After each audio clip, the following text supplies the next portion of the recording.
Hello friends, మీ friend మీకు party ఇస్తున్నాడనమాట. మీరు పార్టీకి వెళ్ళాలనుకుంటున్నారు, కానీ ఒక్కరే ఉన్నారు, వెళ్ళబుద్ధి కావట్లేదు. సో ఎవరినో ఒకరిని అడగాలి. ఎలా అడగొచ్చు మనము ఇంగ్లీష్లో ఇప్పుడు మనము చూద్దాం. మీ ఫ్రెండ్ మీకు పార్టీ ఇస్తున్నాడు, ఎలా చెప్పొచ్చు? Your friend is throwing you a party, not giving.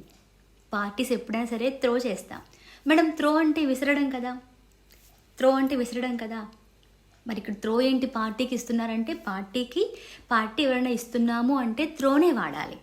ఓకేనా? Your friend is throwing a party tonight, so you want to have a company. ఎవరైనా ఒక కంపెనీ మీకు కావాలని అనుకుంటున్నాం. ఇక్కడ కంపెనీ అంటే ఏదో పెద్ద కంపెనీ అని కాదు, తోడనమాట. అయితే ఇలాంటి కండిషన్లో మీరు అడగాలి, మీ ఫ్రెండ్ అడగాలి, పార్టీకి వస్తావా అని చెప్పి. Will you join me, will you join me, will you join with me అనకూడదు. మళ్ళీ will you join me, my friend is throwing us a party అని ఈ రకంగా మనం అంటూ ఉండాలి. ఈ రకంగా నేను ఆమెను అడిగాను పార్టీకి అని చెప్పినప్పుడు, I asked her out for a party. I asked Geeta out for a party కోసం నేను ఆమెను అడిగాను అని నేను అంటున్నాను. ఇలాంటి టిప్స్ చాలా ఉన్నాయి మన ఛానల్ ట్యూబ్ ఇంగ్లీష్లో.